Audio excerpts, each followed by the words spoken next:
Koro numit nungmai sing haina koro numit ado amuk lakle masigi yai parabo pungpam masida kanglei leipak asida leibiriba natragana kanglei leipak asigi wang mada leibiriba mitei lol haiba irol ase khangbiba nungsibiba mayam punamakna salai kona sandok jaba thoram pareng ase tabiriba mayam punamakpu kaisu khangjidraba miyamga yawa pausana janingdana thokjarakpa aina kubak changjau tara lona idu kaida lisingna punem jabane mayam punamakna thaujalan kubiyo ngasi miyam mangda mayamga yawa pausana naba khana minanaba puthokjariba hiram sidi usin haibani ipa ipuna aikhoigi mitei laining asida ariba laining asida lichat asida masigi sumathakta aikhoigi punsirol asida usin haiba mathabam usin haibase karino karamhaina tawbano usin jibu yabra yadabra kanaba mathau tai aikoina khalli usin haibasibu uda sinbra uda mahut sinbiyo haibra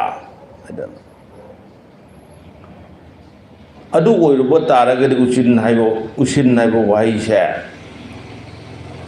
uda nataba mayam amaju usin silline ngamuda usin sinba chari phida usin sinba makal makha kaya thawai panbada usin sinba makal makha kaya aikoina thengnei adu oirabadi usin haibo waise uda sinbagi usin haibo waise natti haibose thauramda tai adu di kari uba tare haina aikoina khantarabada usin haibadi auba pota sinba potna sillisi karino aigi mahut nangna sinbiyu haibara adu oiba taragadi nungai yaifabagi mahut sinbiyu haibadi yagani aduga awa anagi mahut sinbiyu haibadi yaroini usin sinnaribasidi awa ana tarakpa misi mina thokadore haina pakhatnaba akanba laina lae natragana khanghoudana aki akhang nangaba yaye haina pakhatnarabada usin sinnaye aduna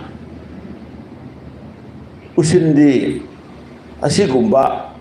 awa ana tarakani aki akhang nangakani misi mina thorakani haibagi sinbanina masigi mahut sinbiyu haibasi yabam thopra adudi sillisi karino kanagumbana khalle usin singedoriba pot aduna natraga thawai aduna taibang aduna ai awaba anaba dugi mahut singherabane hen madugi usin kawen adu yagadara yafam thopra haibase koi khantaba tai ai mondabu oiro mingondabu oiro aina sigadabase nang sibiyu haibase yagadara mayam khanbiyo adubu kanagumba kharana hai thakta nang wai leksem ngai matamda taibang pada mapuna achat chatta punamakse mathang semakpada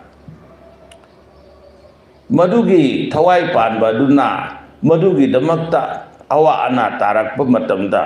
usin oige haidana yagiye kudam moina hairabada ꯃꯤꯇꯩꯒꯤ ꯑꯋꯥ ꯑꯅꯥ ꯇꯥꯔꯛꯀꯗꯧꯔꯦ ꯅꯠꯇ꯭ꯔꯒ ꯑꯌꯦꯠꯄ ꯂꯥꯛꯀꯗꯧꯔꯦ ꯍꯥꯏꯅ ꯈꯜꯂꯛꯄꯗ ꯉꯥꯃꯨꯒꯤ ꯎꯁꯤꯟ ꯃꯌꯥꯝ ꯄꯥꯛꯅ ꯁꯟꯅ ꯇꯧꯅꯩꯌꯦ ꯇꯥꯏꯕꯪ ꯃꯤꯑꯣꯏꯕ ꯁꯦꯝꯃꯛꯄꯗ ꯉꯥꯃꯨ ꯑꯁꯤꯅ 이한 하나 셈이 하나 칸나부수 야위 마라마두나 나무부 나무 미tamnga 하나 까웨 셈악보두다 마하게 따이방웨나 셈게 하나 칼라바가 따이방도 오이락트라버니나 렘나디 망바 야다버니나 나학수 낭기 마타우 마빵오 하이드나 타두에 마기 마타우 삐락바다 낭 하이행 따이방나 아와 아나 तारकप मतमदा नंग उसिन ओयो बहुत छिन्न नंग मकोई कनो दो पुबु ओयो हाइबो वासे मधु हाइनगी यानगी हाइदना हाये चुम्मी हाइना जु खल्लसेबा कना ताहोगे लेसेंग नमगे वादो कना ताहोगे कना खंगहोगे मधुगी मधुबु अखोइना करमना होय अइना तौगदोरिबा थबकसे लेसेम लोलगी नत्रगना लागी तिनि वारी अमा समजन्नरगदि मिचमना मियामना थाजनी हाइदना हाइबगिदि खंगदे नहावाई लाइन दुमाई हाइगी नहावाई सेमको मतलब दुमाई हाइगी ना हाइदना ताहौरिना कोई नहीं है तौइदने वारी लीबनसु कनागुम वारी सा मतलब नहानो अदु तौरो मतलब लेसेम ngै द मदु तौगे मदु तौगे ना मियो लेसेम ngै हाइबसिदि मियोइबो ओइरक्त्रिनि मियोइबो ओइरक्त्रिङाइदा ngamuga tengban mapuga ngangnabo wado miyoiba poktringaida ngangnabo wado miyoibana ngasi ekoi nahanung adumai ngangnagie ye na hayaba masi kayam yang thajab ya wano mayam khantabe ya aduna sinabri sidi kaino usin haibanina sinare sinari sidi kaino अवुबा पोट अदुदा थवाई पांदबु ओइरो थवाई पांदबु ओइरो थवाई पांदबा हारिजि माकी चटप ngमदि हाइबनि अरेंब लेंदबा हाइदना हाइबनबु हेना चानना थोकनी हाइना खले मरमदि उचु वासु नापीजु सिंबिजु लोइना मरु थोकति हाइबनि पाउगि फाउना येंगांगले ये सानैये अदुना मखोइदा अइनो वारंबदो नुंगाइबदे सिंदोपियो अवाबदो नुंगाइबदे सिंदोपियो मधुनि सिल्लिस करिगी मोइदा हाइजबनो इपाइपुगी चंदरकपगी मतुंगिना हाइरिबा थौरम मदुगी दमक्तना मदुदा हाइजो मदुदना मदुदा हाइजो हाइदना चन्नबी अमखक्ति लाए मदुना ngमु उसिन तौरेनी ngमुदगी अवा अना मयामदो पुबियो ना हाइबा नतिनी यारो ओइनी केसु येलिंग थादना येंदा उसिन तौरे काइरि येंदा उसिन तौरगसु खुनुदा उसिन तौरगसु मखल मखा क्या उसिन तौ मतमदा अवाबदो अइगे अवाबदो सिनबियो हाइदना हाइबसे यारो अवाबदुदगी नुंगाइबदा ओंथोकपिरमो हाइबदि मदुगी सिनदोकपदो अदुगी उसिन को उसिनजि मखल यामी करीनो मखन्याम यामिदे लाइजे इसिंग न सिनबो उसिनले इचम चम लाइजे इसिंग न उसिनतो कनागुंबा करीगुंबा अमा awa ana tarakpa narakpa laije isingda irak ikhangnakiba leikiba thokkiba matamda ising ado khoyum lai amada mahana thajajaba khoyum lai amada katlaga maru oina mayamna katnabasi koro ipada kanai katlakanda mahana laije ising aduna manak nakpa manakta leiba pambi amada hairang oiba yai leirang oiba yai natragana pambi atopa meta oirasu yai hairiba pambi duda hairakanda isingdo katlakanda thielakanda tauba usina masima yamna isam chamba manakta dum leiba pot amada tawraga tauba usin makal ama lei ngamu usin tawe ngamu da nate ngate su loiba yai tauba karigi ngamu tawrambano hayadi ngasidabu phangnadabagi wani ngamu haibasidi ayamana pukhida khongbalda yumgi manak nangna irei leinaramme maramaduna ngamu si muk laina phangba nga atopa oiramdi leiramdi ngasidi ngamu je phangdri ni aduna ngamu do usin sille ngamu do usin sinda matam da su mahagasi kaithelda yoladana lungmai da haptana taibangna sananabagi damakta yolambudo leiraaga poraaga laije isingda thadopane kari thadopano hairadi nangna mafam aduda Kambi maida ngauradana lauradana nang siragadabado madubu laije iro nungda thadokna nungaina yaifana nangna leiba sumai tawdana siragadababu kanbiba haiba sidagidi hena harauba kanasu lewe aduna madumaina tawradana nangna taibang oiba ayakisu aigi awa ana leirakadaba mayamse masibu laije iro nungda puthabiraga hairiba pot mayamdo madubu nangi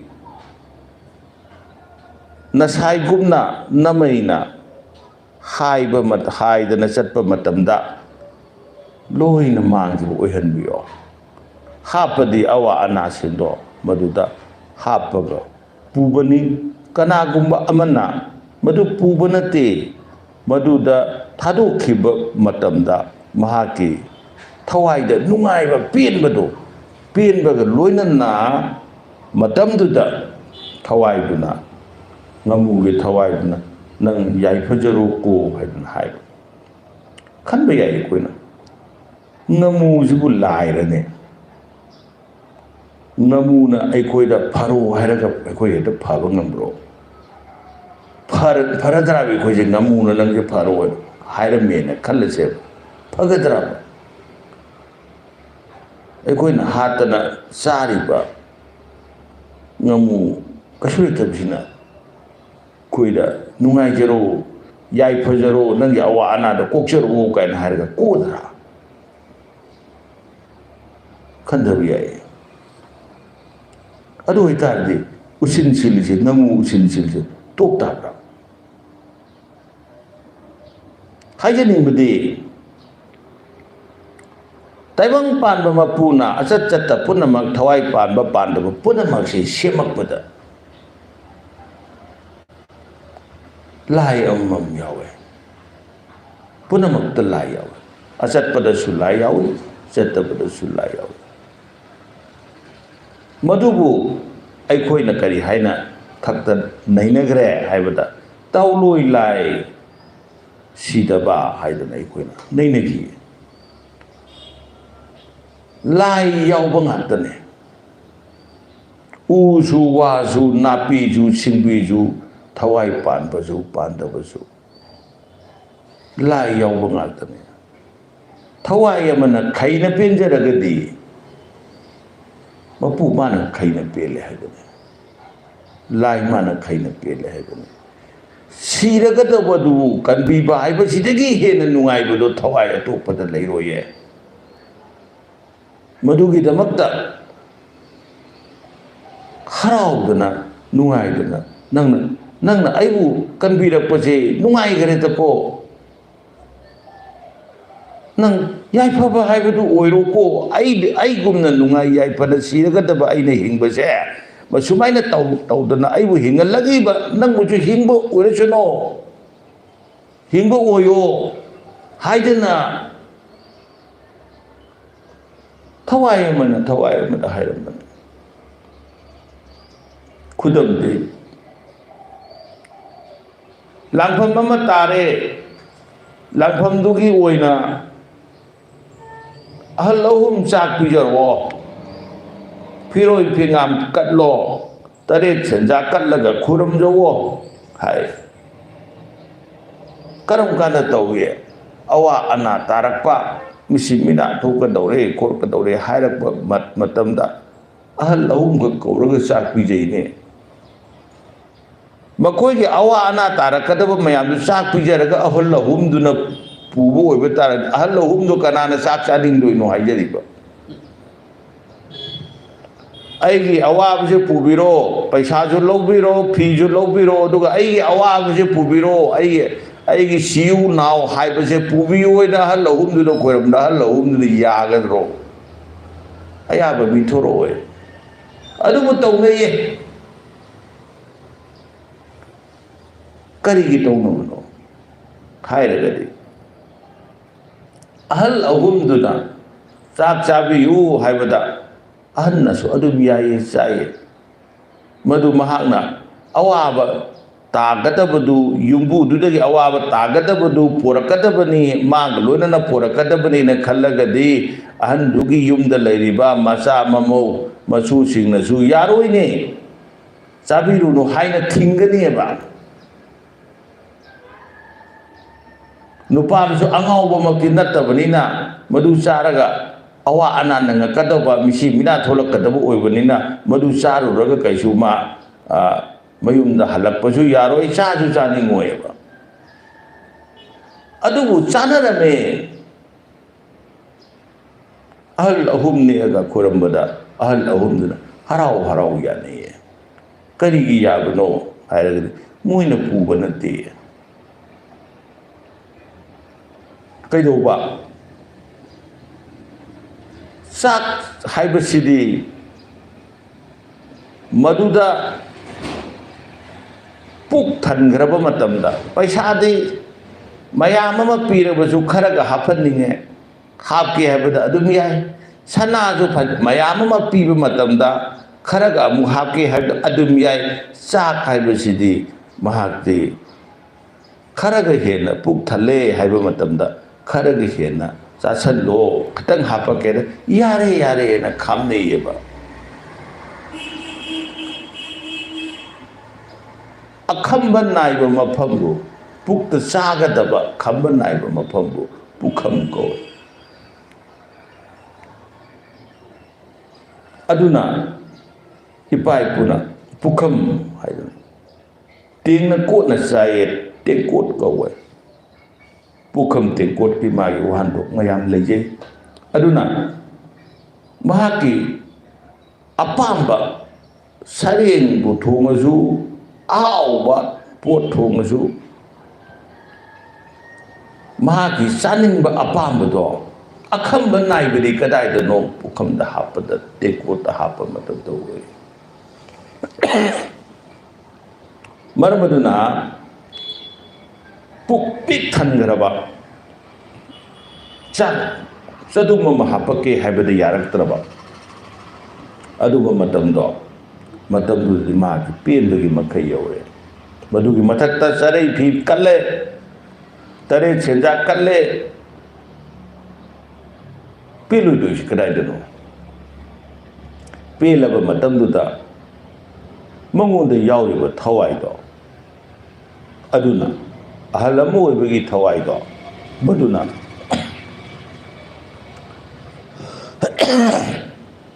ꯅꯪ ꯑꯁꯤꯗꯒꯤꯗꯤ ꯑꯋꯥ ꯑꯅꯥ ꯀꯣꯛꯆꯕ ꯍꯥꯏꯕꯗꯣ ꯑꯣꯏꯔꯣ ꯍꯥꯏꯅ ꯄꯤꯔꯝꯃꯤꯁꯦ ꯑꯄꯦꯟꯕ ꯊꯋꯥꯏꯗꯨꯅ ꯄꯤꯕꯅꯦ ꯑꯍꯨꯝ ꯀꯔꯤꯒꯤ ꯍꯥꯏꯕꯅꯣ ꯑꯍꯜ ꯑꯍꯨꯝ ꯀꯔꯤꯒꯤ ꯍꯥꯏꯕꯅꯣ ꯍꯥꯏꯗꯤ ꯃꯇꯝ ꯑꯍꯨꯝꯅꯦ ꯍꯧꯈꯤꯕ ꯑꯣꯏꯔꯤꯕ ꯑꯣꯏꯔꯛꯀꯗꯕ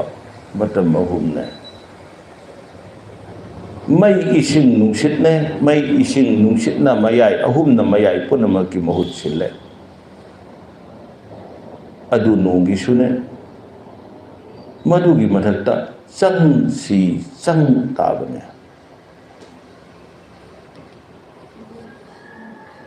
ꯃꯤꯔꯝ ꯀꯌꯥ ꯑꯁꯤꯗ ꯃꯤꯠꯂꯝ ꯀꯌꯥ ꯑꯁꯤꯗ ꯌꯦꯡꯉꯕ ꯃꯇꯨꯡꯗ ꯑꯩꯈꯣꯏꯅ ꯑꯍꯜ ꯑꯍꯨꯝ ꯆꯥꯛ ꯄꯤꯖꯕꯅꯤ ꯑꯍꯜ ꯑꯍꯨꯝꯗꯨꯅ ꯑꯋꯥ ꯑꯅꯥ ꯄꯨꯕ ꯅꯠꯇꯦ ꯑꯋꯥ ꯑꯅꯥ ꯄꯨꯔꯗꯤ ꯃꯣꯏ ꯀꯅꯥꯁꯨ ꯆꯥꯕꯤꯌꯨ ꯍꯥꯏꯕ ꯌꯥꯔꯣꯏ ꯑꯋꯥ ꯑꯅꯥ ꯄꯨꯕ ꯅꯠꯇꯦ ꯃꯈꯣꯏꯗ ꯄꯤꯖꯔ ꯄꯤꯊꯕ ꯃꯇꯝꯗ ꯃꯈꯣꯏꯅ ꯅꯨꯡꯉꯥꯏꯔꯀꯥꯟꯗ ꯍꯔꯥꯎꯔꯀꯥꯟꯗ ꯅꯪ ꯑꯁꯤꯗꯒꯤ ꯅꯪꯒꯤ ꯑꯋꯥꯕꯗꯣ ꯀꯣꯛꯆꯔꯣ ꯍꯥꯏꯕꯗꯤ ꯑꯋꯥꯕꯗꯣ ꯅꯨꯡꯉꯥꯏꯕꯗ ꯃꯍꯨꯠ ꯁꯤꯟꯖꯕ ꯑꯣꯏꯔꯣ ꯍꯥꯏꯕꯅꯤ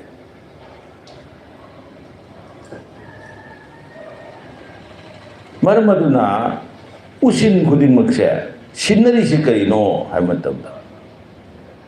ꯑꯋꯥꯕꯗꯣ ꯅꯨꯡꯉꯥꯏꯕꯗ ꯑꯣꯏꯔꯣ ꯃꯥꯏꯊꯤꯕꯗꯣ ꯃꯥꯏ ꯄꯥꯛꯄ ꯑꯣꯏꯔꯣ ꯍꯥꯏꯕꯒꯤ ꯎꯁꯤꯟꯁꯤꯟꯕꯅꯤ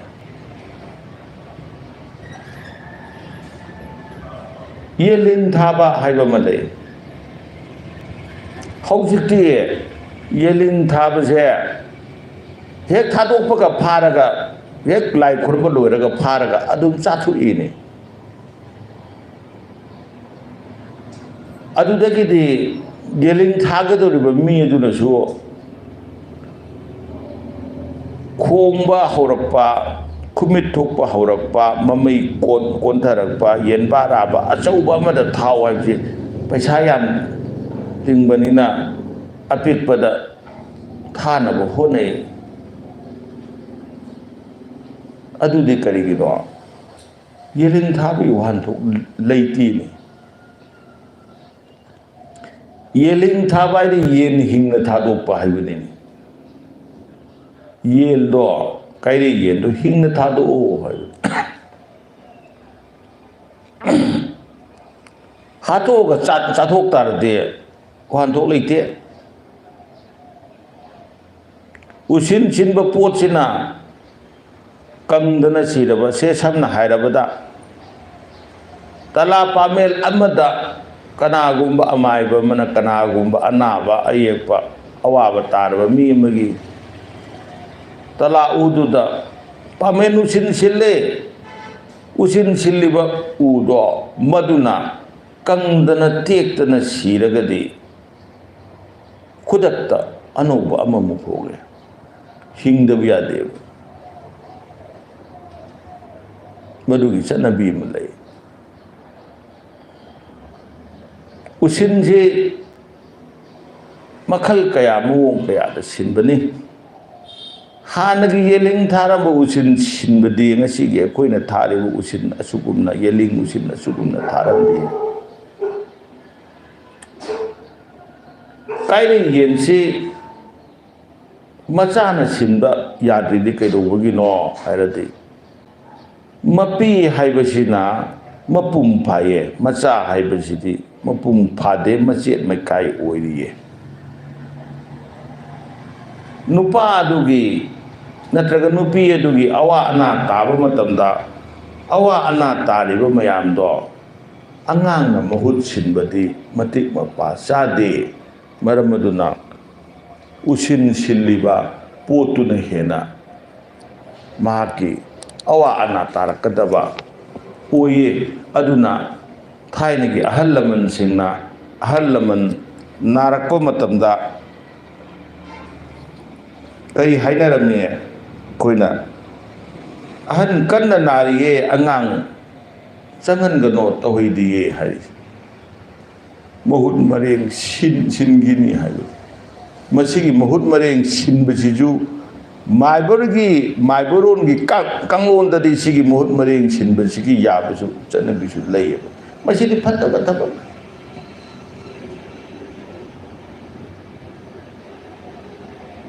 ꯑꯩꯈꯣꯏꯅ ꯎꯁꯤꯟꯒꯤꯗꯃꯛꯇ ꯎꯁꯤꯟꯒꯤ ꯀꯥꯡꯂꯣꯟ ꯅꯩꯅꯔꯤꯕ ꯃꯌꯥꯝꯁꯤꯗꯤ ꯑꯐꯕ ꯇꯧꯁꯦ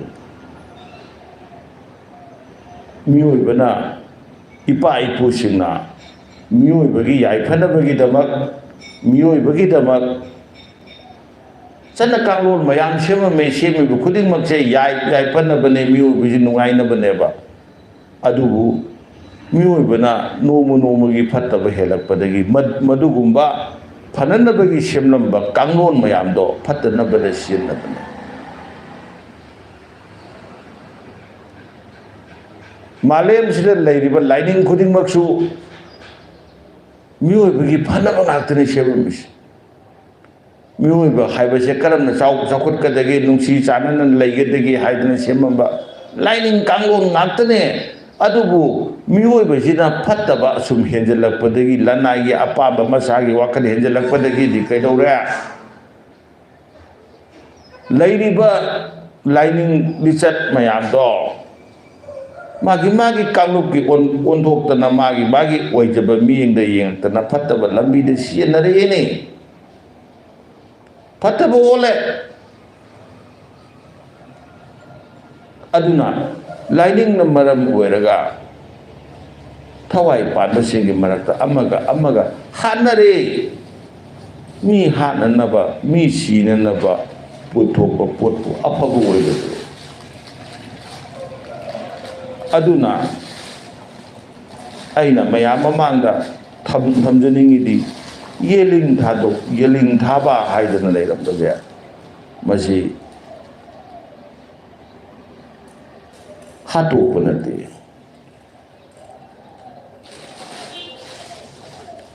ꯍꯥꯠꯇꯣꯛꯄ ꯅꯠꯇꯦ ꯑꯗꯨꯕꯨ ꯑꯗꯨꯗꯤ ꯀꯃꯥꯏꯅ ꯇꯧꯔꯝꯃꯦ ꯑꯩꯅ ꯍꯥꯏꯔꯒꯗꯤ ꯀꯥꯡꯗꯣꯡ ꯐꯥꯔꯕ ꯑꯐꯕ ꯃꯊꯟꯗ ꯍꯤꯡꯖꯕ ꯉꯝꯃꯕ ꯃꯗꯨꯒꯨꯝꯕ ꯃꯄꯨꯡ ꯐꯥꯕ ꯌꯦꯜ ꯑꯃ ꯀꯩꯔꯤ ꯌꯦꯜ ꯑꯃ ꯑꯆꯤꯛꯄ ꯀꯅꯥꯅꯁꯨ ꯁꯣꯛꯑꯣꯏꯗꯕ ꯀꯅꯥꯅꯁꯨ ꯍꯥꯠꯄꯤꯔꯣꯏꯗꯕ ꯂꯝꯍꯥꯡ ꯑꯃꯗ ꯆꯤꯡꯒꯣꯜ ꯑꯃꯗ ꯄꯨꯔꯀꯥꯟꯗ ꯃꯐꯝꯗꯨꯗ ꯌꯋꯥ ꯋꯥꯇꯥꯏꯅꯔꯒ ꯊꯥꯗꯣꯛꯑꯝꯕꯅꯦ ꯁꯤꯌꯣ ꯅꯥꯋꯣ ꯍꯥꯏꯗꯅ ꯊꯥꯔꯝꯕ ꯅꯠꯇꯦ ꯃꯐꯝ ꯑꯗꯨꯗ ꯊꯥꯗꯣꯛꯄꯗꯨꯗꯁꯨ ꯃꯍꯥꯛꯅ ꯑꯍꯥꯟꯕꯗ ꯏꯅꯧ ꯅꯧꯕ ꯃꯥꯅ ꯈꯪꯗꯕ ꯃꯐꯝ ꯑꯣꯏꯕꯅꯤꯅ ꯀꯗꯥꯏꯗ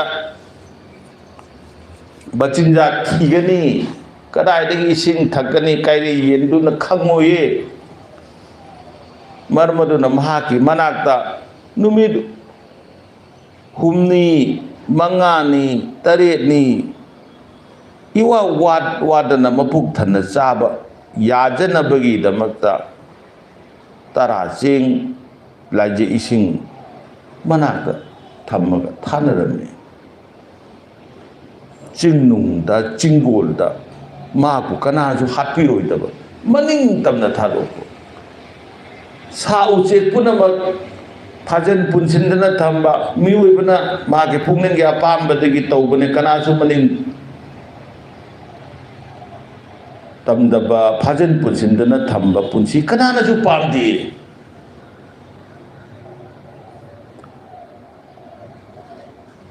natragadi yenji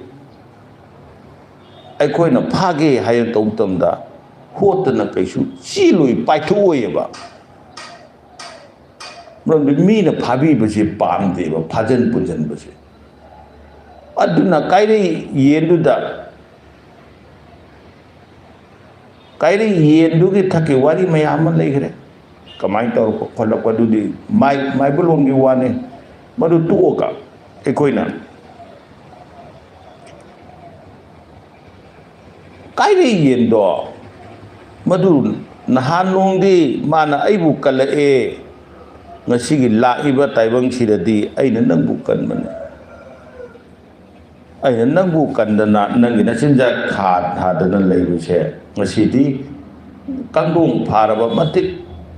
sana nathanda hingba ngamaba achauba pung pharaba thawai ama nang oire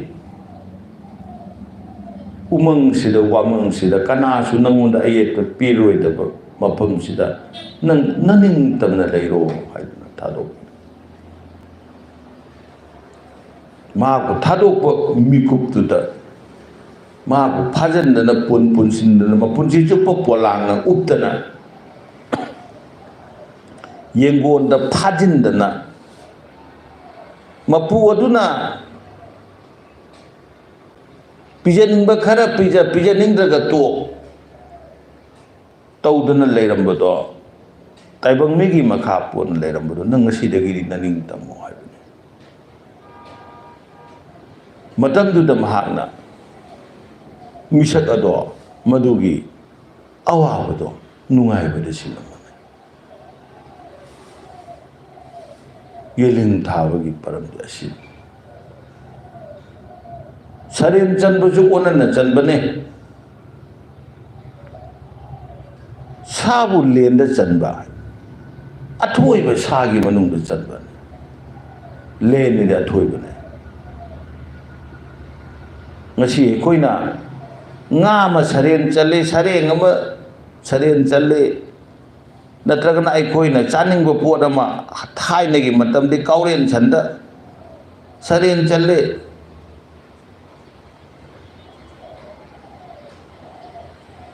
karigi sarem challe akoi mayamna hatlaga chaini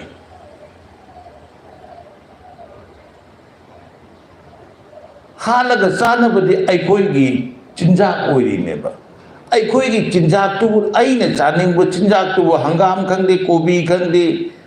nga khangde sa khangde yen khangde aina chaningbodu adum charaga loibodu karigi sarem ge paramda porokno haiba sarem karigi haibno sa haibde masane len nadi athoibane atopagi damakta thawai mana taibang hakjang masagi khwaidagi thawai na khwaidagi pamubuji karino haibada masagi hakjang ji magi thawai duna magi hakjang do thadokpa karigi masagi kananabagi damakta nataba atopagi damakta kananabagi damakta thadokpa masidagi hena chawba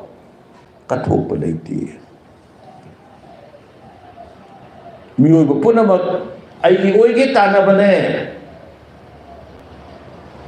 aigi nungainaba aigi yaifanabagi damakta khanbane adubu miyoiba maraksida kanagu thawai padu maraksida kanagumbina aidi taibangi damakta thawai thadokpane aidi taibangi damakta sidokpane haiba misak ado misak tugi mahana thado amaba taibang haksang dudi sanadagi suhena maman yamo maramaduna mari paki damakta thawai katkiba thawai singbu aikoina athoiba thawai ni haidina khoiramnabane mari pak maramdam gidamak miyoiba khunai gidamak thawai thadokpa ngamkibadu makhoigi hakchang aduga loinagiba thawai do mahaki thawai do athoibani adugumba athoiba thawai duna loinaramba hakchang do athoiba lene salene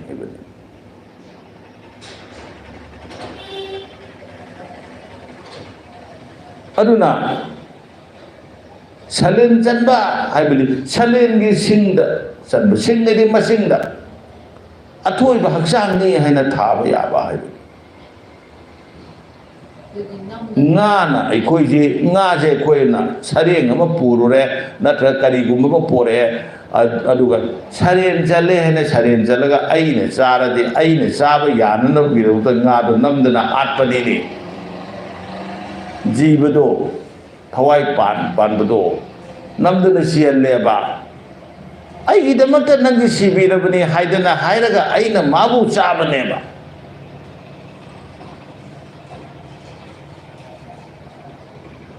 ꯆꯨꯝꯃꯤꯕ꯭ꯔꯥ ꯄꯔꯝꯁꯦ? ꯁꯔꯦꯟꯒꯤ ꯋꯥꯍꯟꯊꯣꯛ ꯂꯩꯇꯦ. ꯉꯁꯤ ꯁꯔꯦꯟ ꯇꯧꯅꯕꯗꯤ ꯑꯄꯣꯛꯄ ꯈꯣꯏꯔꯝꯕꯗꯁꯨ ꯁꯔꯦꯟ ꯇꯧꯅꯩꯌꯦ. ꯁꯔꯦꯡ ꯁꯝꯁꯥꯡꯕꯤ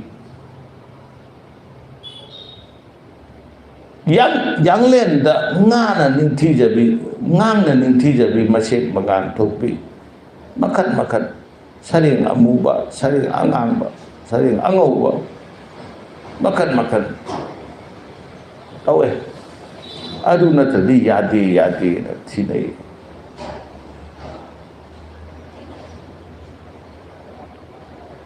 ꯍꯥꯏꯔꯤꯕ ꯄꯣꯠꯇꯨꯗꯤ ꯍꯦꯛꯇ ꯄꯥꯛ ꯐꯪꯕ ꯄꯣꯠꯁꯨ ꯅꯠꯇꯕꯅꯤ. ꯑꯗꯣ ꯑꯗꯨꯒꯨꯝꯕ ꯑꯈꯟꯅꯕ ꯄꯣꯠꯇꯨ ꯑꯩꯅ ꯆꯥꯅꯤꯡꯕꯒꯤꯗꯃꯛꯇ ꯅꯪꯉꯣꯟꯗ ꯍꯟꯗꯛꯀꯤ ꯀꯨꯝꯕꯁꯤꯗ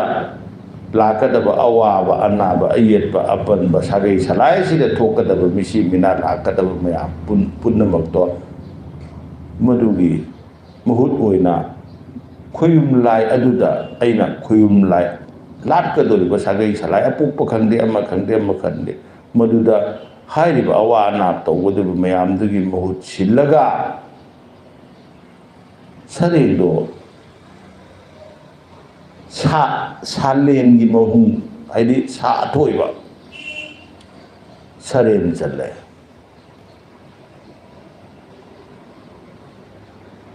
ꯑꯗꯨꯗꯤ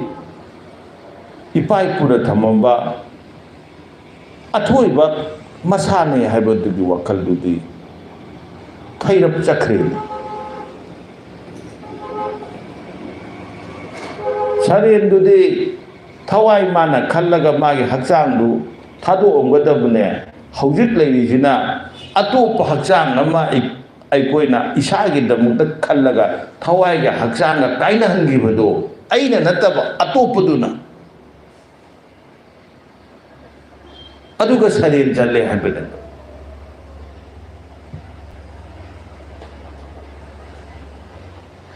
ꯑꯩꯒꯤꯗꯃꯛꯇ ꯁꯤꯕꯤꯈꯤꯕ ꯃꯤ,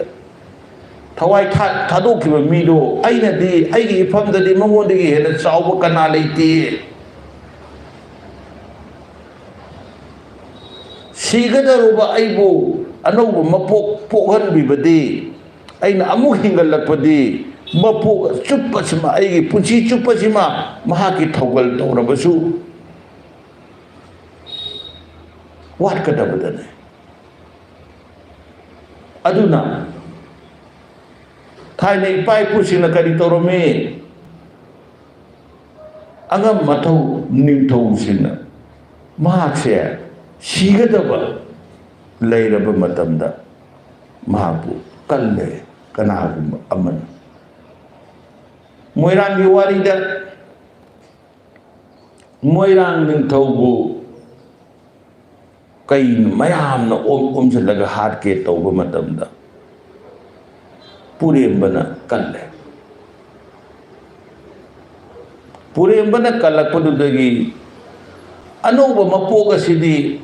ꯅꯪꯅ ꯑꯩꯕꯨ ꯀꯟꯕꯤꯔꯛꯄꯁꯤꯗꯤ ꯑꯩꯗꯤ ꯑꯅꯧꯕ ꯃꯄꯣꯛ ꯄꯣꯛꯄꯒꯨꯝꯕꯅꯦ. ꯅꯪꯒꯤ ꯊꯧꯒꯜꯕꯨ ꯑꯩꯅ ꯄꯨꯟꯁꯤ ꯆꯨꯞꯄ ꯇꯧꯔꯒꯁꯨꯅꯦ ꯄꯦꯟꯕ ꯀꯧꯕ ꯂꯩꯔꯔꯣꯏ. ꯃꯔꯝ ꯑꯗꯨꯅ ꯑꯩꯅ ꯈ꯭ꯋꯥꯏꯗꯒꯤ ꯅꯨꯡꯁꯤꯖꯕꯤ ꯑꯩꯒꯤ ꯇꯥꯂꯣꯏꯁꯦ ꯉꯥꯡꯈꯠꯂꯩꯃ ꯍꯥꯏꯕꯁꯦ ꯅꯉꯣꯟꯗ ꯀꯠꯂꯕꯅꯦ. ꯑꯩꯅ ꯊꯧꯒꯜ ꯇꯧꯕꯒꯨꯝꯕꯅꯦꯕ. ꯅꯨꯄꯤ ꯃꯁꯥꯒꯤ ꯅꯨꯄꯤ ꯑꯇꯣꯞꯄꯗ ꯄꯤꯅꯔꯝꯃꯤꯁꯦ ꯑꯩꯅ ꯅꯪꯒꯤ ꯊꯧꯒꯜ ꯇꯧꯕꯒꯨꯝꯕꯅꯦ. ꯑꯩꯅꯗꯤ ꯅꯤꯡꯊꯧ ꯑꯣꯏꯔꯕꯅꯤꯅ ꯅꯪꯒꯤ ꯅꯅꯥꯛꯇ ꯂꯥꯛꯑꯒ ꯅꯨꯃꯤꯠ ꯈꯨꯗꯤꯡꯒꯤ ꯊꯧꯒꯜ ꯇꯧꯕꯗꯤ ꯉꯝꯃꯣꯏꯌꯦ, ꯅꯤꯡꯊꯧ ꯐꯝ ꯄꯨꯕꯅꯤꯅ. ꯃꯔꯝ ꯑꯗꯨꯅ ꯑꯩꯒꯤ ꯃꯍꯨꯠ ꯁꯤꯜꯂꯒ ꯑꯩꯒꯤ ꯈ꯭ꯋꯥꯏꯗꯒꯤ ꯅꯨꯡꯁꯤꯖꯕꯤ ꯊꯧꯒꯜꯄꯤ ꯑꯩꯒꯤ ꯂꯣꯏꯅꯕꯤꯁꯦ, ꯇꯥꯏꯕꯪ ꯑꯣꯏꯕꯤꯁꯦ ꯅꯅꯥꯛꯇ ꯊꯥꯔꯕꯅꯤꯀꯣ ꯍꯥꯏꯗꯅ ꯊꯥꯔꯝꯕꯅꯤ. ꯑꯗꯨꯒꯨꯝꯕ Masagi Saren Chanbadasu Karambana Sareno Maribaki the Makta Masagi Kandana Tawai Tadu Pagamba Adugumba Taibang Sasing do Atoy Bene Haksang Atoy Bene Salene Equity Kai Kundaban Adubu Masidi Kuina Saren Zanba Hiraga Tauriba Mayam Sidi Aina Photo Saning Badagi Aina Photo Pamu Badagi Saren Zanbagi Major Silai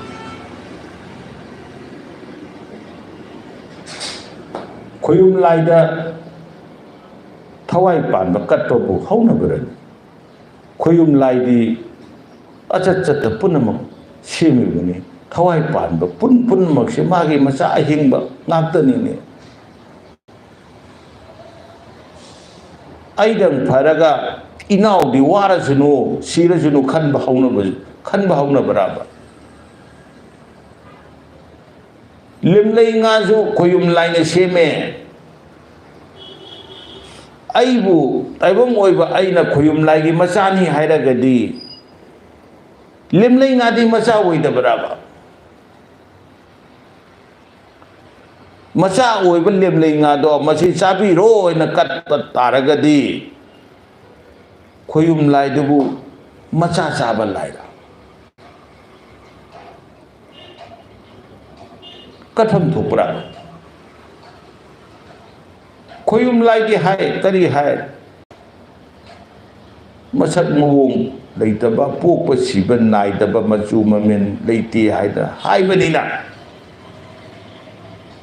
Mahati Hairanga Masagi Haide Lairanga Machingi Haide Nangi Tamuyi Asengba Wahaidu the Hayo Asengba Pungin Wakal the Pungu Adu Ragadi Aina Mayam Katliba Koliba Sa Nga Pusandana Saren Taliba Masih Chatnabija Masih Madi Nung Chang Siluradi Lan Bane Adu Chanaram the Bra Haidi Chanari Taina Matamda Mera Sandu Watorome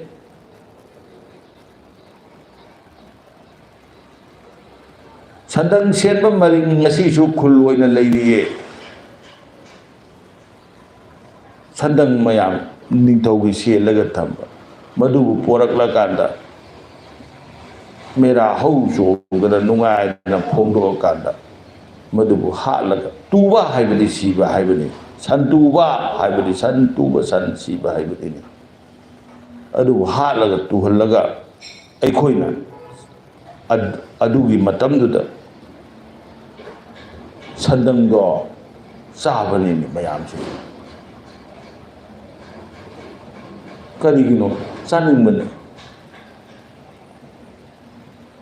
Aduna Chanabidi Muban Lanai Kanba Masagi Kanan Nabigidamak Mima Sian Bagi Lichati Mubigi Pata Lichati Mubana Saukalapagi Batungina Summa Subhingale I Hingenan Sio Having Anthony I see again Nan Himo Hybidi Kaya Yaw Deapa Aduna Mu wishing a city I Hinge Nan Siro Hyban Anthonina Usin Sille Sarian Tower Usin Simba Sarian Towazi Pate Hybanati, quietly Wangmane, quietly Pavane, Aina Atopagi, the Makta Sido Pangamba, I have Jan Tado Pangamba. I young Pavus could I lady Gahaven. Mazum Pavus could I lady Gahaven. Usin the zoo Tawai, Pilan Rakran Kanda Tala Pamin Amada Pazan Punzandana Yetandana. Tengkatana maning maka tamna hauga da batala paminda loina phajandana yesandana thamakanda koina uchin jelle sillini Tala pameduna harauramgadro.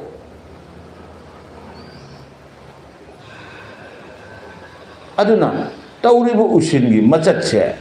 masigi mawongsi kaibani hongdokpa chume. Haina hairang chumna palange hairadi phajin punsinba yaudana maning tamna hauhanba. Tin kang sahandaba ising maising phajana nungsit nungsa phajana phangba mafamdadi hairangsu leirangsu maning makha tamna sale. Madugi matamduda hairangsu harawe leirangsu nungaye. Taibangna karigi nungairoidabanu madumaina tawdana taibangsu apha pun yaudana maning makha tamna thadokpa matamda. Maning thungba haibasidagi hena penba atopa leite. Mana ningibudu thungbadubu maning thungba kawini. Hairangsu leirangsu thawai panbasu sasu ngasu maning thungbada haraudaba leite taibang miyoibusu harauwe aduna maning thungaba matamda piramba thaujaldo wahaido pot khudimoktuda thawai kauba ma loina yaubanina thawai habisidi laini haina khannabanina khoyum lai yauba thawai panba pandaba singado maduna nungaijaro yai phajaro haidana piramaga awabadagi nungaibada sindokpado madubu usin kawe. Masina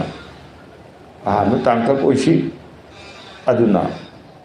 pot khena bagi matungina usin karamna singadagi haibagi namugi usin karamna singani yengi usin karamna silakani sarai phigi usin karamna singani makhal lay pamel uda usin karamna silakani laje isinde usin karamna silakani makan lay mayamdudi makha tana amuk tungana topna tana bana chungani haina khali ngasi aikhoina mayam mamangda nainariba khannariba mayamsidi usin haibado madu karino haiba aikhoina khannariba usin sinlibagi mawongje masigi paramsida khajiktan mayon chumna laisilakpa yabra haibado madu matanda mayamgi mangda thamnaba honajabani aina mayamgi mangda nolongna thamiba kharase masina mafare masina machumme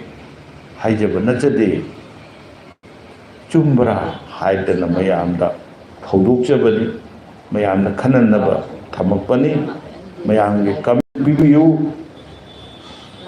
hena phaba hena chumba miyoibagi damda chawkhatkadaba thawaigi damda chawkhatkadaba liklamda punna lakpinase hai wafamsima aina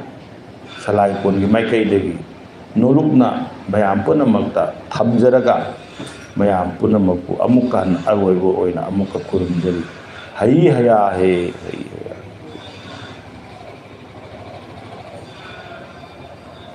pale ma pale